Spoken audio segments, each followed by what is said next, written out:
That's right, time again for KVOU Sports with Drew. Sports with me. Drew Kimball. Yeah. Robert, his as eyes. always, I appreciate you having me here, buddy. Chicago Title, 116 Northeast Street, 830-333-7050, Wynn Dubose branch manager. Thank you, Chicago Title, Thank you for making the sports segment Thank you, possible. Robert, All for right. letting me do this, my friend. Start off the top, like usual, with some scores. If you don't know, Spurs are in the first round of the playoffs against the Nuggets. So we took the first one, 101-96. Dropped the second one, 105-114. And I believe the next game is scheduled for, when is it, the 20th? 24-20. Yep. Saturday. Okay. Yeah. And then move on to a little baseball. Astros are currently sitting 12-5. They're actually on a 10-game winning streak. Wow, man. Last I checked, yeah. Yeah. First in the AL West. Rangers are 9-7. They're 5-5 in their last 10, but that's okay, man. They're sitting third in the AL West. Still very early in the season. But Sure. Wanted to go ahead and give everybody. They'll screw it up. Yeah. No, don't say that. Go Rangers. Yeah. Go Rangers. Hey, go Rangers. I keep telling you. I mean, I'm an Astros fan first, but I love the Rangers. I have no problems. All right. We'll stick with baseball just for a couple stories. We covered last week the poor guy, Chris Davis, the Baltimore Orioles first baseman who had gone 0 for 54. He's now got some hits, Robert. He's on the board. What? Yeah, Oh, no man. way. Yeah, so we talked about him, so good yeah, luck, I Sean. had to at least Yeah. say something. And it was against the Red Sox. He went. He had a single and two doubles, and he drove in 4 runs. This was last Saturday in a 9-5 victory against the Red Sox. Since then, I know he's hit a home run. So yeah, so he's kind of. But he finally broke out, and those were the first hits since September 14th of last season. Now, my question is, how did you see any footage? How was the fan reaction? Oh, so whenever he walked up, I did watch some footage. Whenever he walked up, there was, the typical boos and Right. kind of laughter and stuff. And whenever he got that first hit, he tipped his helmet to the Baltimore Orioles dugout and then to the fans, pretty much saying, like, I understand, I get it. Wow. Like, hey, I can still do this, what I mean? So, Wait, did they reciprocate with oh, good yeah, applause? because I think, the fans that know what's going on know that is not exactly the what he's going to want to know, because the guy had some extremely good seasons. He kind of had a cold spell, right? It's been a cold few years. Yeah, it has. It's like winter in the north. Yes, it is. It definitely is. And I really want him to come out and do better this season. But I think the fans kind of were like, "Hey, we probably should give it to the guy." And then I know later on, whenever he hit that home run, he kind of he pimped it a little bit. He was looking good on it. The thing is, though, you have a bad spell, and then your fans start turning on you. For sure. That's just going to activate the nerves and make it even harder. And it's one of those. It's a snowball effect. Yeah, exactly. Like eventually, it's just going to get to where, and I'm sure that's kind of what has happened to him. I obviously can't speak for him, right? But that seems kind of what has happened. And I think, he's a vet. The guy's been around in the league for a while, so he knows how to handle. And Camden Yards out there in Baltimore can be a tough place to play. I bet. And they haven't had the best fan support. So I really hope. I just had to share. Good to see him break the chains. Yeah. That's good. All right, very good. So moving on to a different story that I thought was really neat, and I wanted to share with everybody. So the All-Star Game in 2026 is going to be held in Philadelphia to mark the 250th anniversary of the signing of the Declaration of Independence. I just thought that was really neat. They did it the 200th anniversary back in 1976. That was at Veterans Stadium. They now have a new stadium, Citizens Bank Park, there in Philadelphia. But they just... Commissioner and I guess everybody else kind of they made an announcement. Phillies Hall of Famer Mike Schmidt and then the big time Bryce Harper. They spoke and said, like, hey, in 2026 we'll be having the All-Star Game here, which I thought was really neat. 250th anniversary. I've got a question about that, but I want to make first a little bit of an editorial statement here. Yeah. I remember Bicentennial 1976. Yeah. I really feel like if you were alive at that time, we need to live every day like it's 1976. I was 5 years old at the time. Yeah. I don't remember any more flags, American pride. Everything was bicentennial. The country's 200 years old. I remember it was, and I think that's why I am the way I am. I consider myself fairly patriotic. Yeah, and it's but a I remember, fun thing. I remember when this country turned 200 years old, and I remember at a very impressionable age. I mean, remember I'm entering kindergarten at this point. Yeah, for sure. American flags everywhere, American pride. So that's just like my 2 cents about that. My question is, do they have every game planned out for up until 2026, or is that just they fast forward and put that on the fast books? forward it. I think since it's such right, Philadelphia's kind of on I'd say just a hot streak right now, signing Bryce Harper, and the fact that they're big names right now. They got a big name guy to really bolster their lineup and stuff. So it really helps, and the fact that this is coming up. They've got in my opinion, Robert, it's because they signed Bryce to such a long deal. Let's just let it be known right now. Hey, we're going to do this in 2026. Be there or be square. We're going to have this guy. Exactly. And he'll this be game, here because right. he's guaranteed to be there unless something happens and he has to retire. He's set to be there, and he'll be playing. I just wonder if scheduling, that far in advance is like a thing. But, no, it's usually not. No, right. You'll know a few years in advance. I think like 2 or 3, but Gotcha. Usually not. No, and I don't know. I don't actually know the process, if it's a bidding process or how that works. Right. Okay, moving on. I thought I'd cover. This was really. Is that all the baseball we got? Yeah. Okay. I got to ask you about this because I saw a story about this one dude who had like this crazy base, he got base streak like forever, and then he popped out on to first. Oh, Joey Votto. Yeah, okay. So that's a really interesting story. I didn't know if that was one that I pulled it today, and I was going to talk about it. So Joey Votto is one of my prop favorite. stat of that story is pretty interesting. So he's with the Cincinnati Reds, first baseman. If you've never watched anything about Joey Votto, go watch it. The guy he's a character. He seems like he's real hardcore and stuff, but he's always just messing with people, and he kind of pokes fun and is always having a good time. The dude is an unbelievable hitter, very good. So, just to let you know, normal people will go up to the plate, even great hitters, and they pop up. That's going to happen, and especially to the first baseman, third baseman, that's going to happen.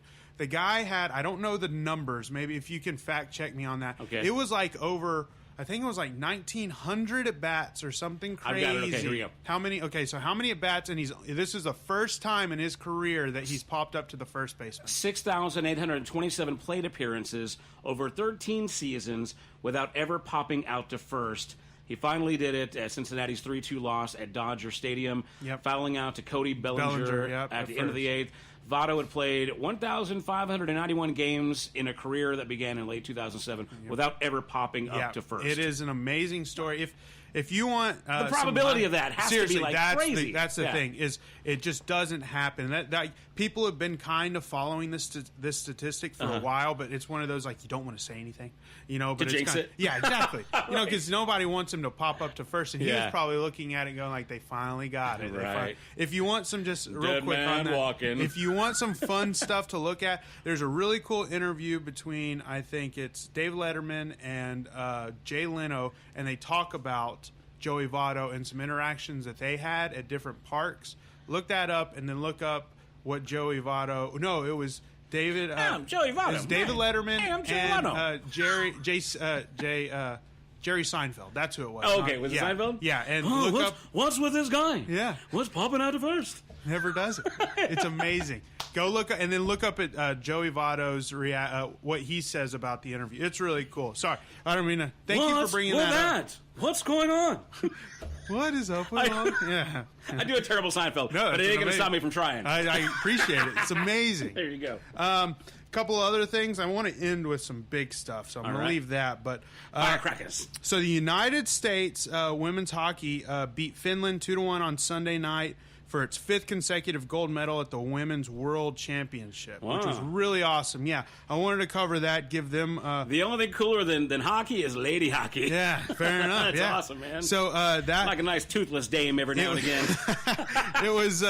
it came on a questionable call afterwards. The U.S. won after a questionable goaltender interference reviewed wiped out what would have been a historic overtime goal for the Finnish for Finland. So, but still, we won in some overtime shoots. Alex Rigsby, she's the goalie. She stopped 4 or 5 shots in the shootout. So, congratulations to the U.S. Finland, you're finished. Yeah. Finish or finished, man. Really just wanted to cover this NFL. I know everybody's probably heard about it, but Russell Wilson, quarterback for the Seahawks, he is now the highest paid NFL player this year, signed to a $140 million 4-year contract extension. So is he worth it? I think so. Really? Yeah, Okay. guy's good. All right. Incredible athlete. I mean, if I'm not mistaken, he was actually drafted by the Rangers. Yeah, All right. dude's good. He doesn't play baseball, obviously, but yeah, I think he's worth Very it. good. In my opinion, yeah. And I think he's making more money now than Aaron Rodgers. But what is it? It's new deal runs through the 2023 season. $65 million signing bonus, a no trade clause, and $107 million in guaranteed money. So the guy's sitting, and he's married to Ciara, so he's doing okay. Wow, yeah. So good for him, man. So what probably everybody's waiting to hear is Tiger Woods. Right, yes, Tiger. He's back. Tiger Woods, he's back. Wow, man. Which, I mean, it's one of those things, like, has he ever actually left? Like, he's always, as long as he's in a tournament, the guy's a threat. Doesn't matter how old he gets. The guy's still a threat, and this just kind of shows how good the guy. Well, he hadn't won the big thing in a while, Yeah. and plus all that Coming off legal his crap, back, and all of his, the tabloid news. So that coupled with all that together made it seem like he was washed out. For sure. There's nothing that can do harm to you like just having a mugshot. Yeah, once you got a mugshot for people to look back, that's what people see. For sure. But and he owns that stuff really well. If you ever watch videos of like guys that wear the mugshot T-shirts and he walks by, he'll just shake his head and laugh. Like he knows that those are still fans. And they love him. I mean, he's the world's biggest golfer. The guy is amazing. I'm a fan of him. Anytime he wins, I like to see him win. He's fun to watch. The guy, I mean, what is it? Closing with a 2-under 70 for a one-shot victory, and setting off a scene of raw emotion. Hugged his kid. It was a big deal. Been lots of cool like photos running around social media. Some interesting, funny memes as well too. Yeah, of course. Now there was news about Trump giving him some sort of medal of some sort. Yeah, so did that already happen? Medal of Freedom, I believe. Okay. I haven't seen that it's happened yet. Okay. I'm sure that's probably going to take a little while. Okay. And especially, I don't keep up with politics. I try to stay away from that stuff. But I know that there's a lot of stuff going on this week with. This is a sports show. This is not a politics show. Well, I'm just saying, like, I don't know. I know that there was some stuff going on that the White House is probably having to deal with, but yes, he is going to give him the Medal of Freedom, I believe is the name of it, which I think is awesome. I always kind of feel a little like on the fence about giving athletes and movie stars medals for anything. I feel like medals are for valor. They're for our servicemen and women. That's the deal. Is these are distinctly. This is a medal of. It's It's not like, it's more like a distinction. So it's a kind of like a comeback. Of, sure. That's what it is. Because he had ultimately. I mean, we say hit rock bottom. He hadn't hit rock bottom. The guy's worth almost $1 billion even after his divorce. He was still worth the guy's worth a lot of money. But to go from not doing that well in sports and or life at that time to turn it around, come off these injuries, and what most people will consider the greatest or one of the greatest golfers of all time to have that comeback. But let me spin it this way. Let's say you won something, you got a trophy. For sure. Well, what if somebody gave you a trophy for getting the trophy? Oh no, you know what understand. I mean? That's kind of where I'm kind of. So yeah, it's great. He had to come back, but he got a lot of money. Yes, he got a lot of. He got his prize. Let's be honest, it looks good for the White House. Yeah, and it looks good for Tiger. Yeah, and they are. I didn't even know that, but yeah, it looks good for the White House. Looks good for Tiger. It's a win-win across the board. Hey, and I'm not a Trump critic. If anything, I find myself defending the guy. Yeah, okay. But here's one of those things where I think it's kind of frivolous. I'll be honest. No, I understand. Yeah. I completely. It is. It's one of those things. I think it's just. It's playing the part. Making sure everything looks good, crossing your photo ops and everything. Exactly. I totally got you. All right. Well, and that's enough politics there because people get all weird when you say the T word. Yeah, you're good. No worries. And then I'll end here, Robert, with just hometown guy Brooks Raley went. This was he started. Times get weird. It was yesterday or 2 days ago. The way you look at it, since he's in South Korea. 5 2/3, 12 hits, 4 runs, 2 walks, and 8 strikeouts.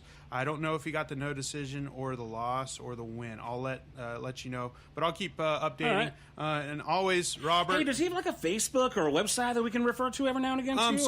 Yeah, probably best would. I don't know what. I'll find out from him. See if he does have anything. Because I just don't. I mean, I'm not much of a social media guy. No. So I have my Instagram, and Why that's can't pretty we much be it. friends? I know, hey, if you have an Insta, we are on Instagram. Yeah, that's true. Yeah, I was gonna say I'll settle Kimball. for real life. It's okay. Drew R. Kimball. Yeah, we know each other. Drew R. Kimball on Instagram. That's about all I really have.